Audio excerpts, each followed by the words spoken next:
గర్విష్ఠుడైన ఒక న్యాయవాది తన బావిని ఒక రిటైర్డ్ టీచర్కు అమ్మేశాడు.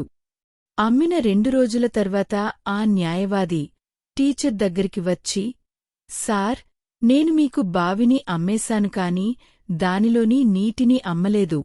కావున మీరు ఆ నీటిని ఉపయోగించుకోవాలి అనుకుంటే మీరు దానికి విడిగా డబ్బు చెల్లించాలని అన్నాడు. టీచర్ చిరునవ్వుతో, అవును, నేను కూడా మీ వద్దకు వచ్చి ఒక విషయం చెప్పాలని అనుకుంటున్నాను.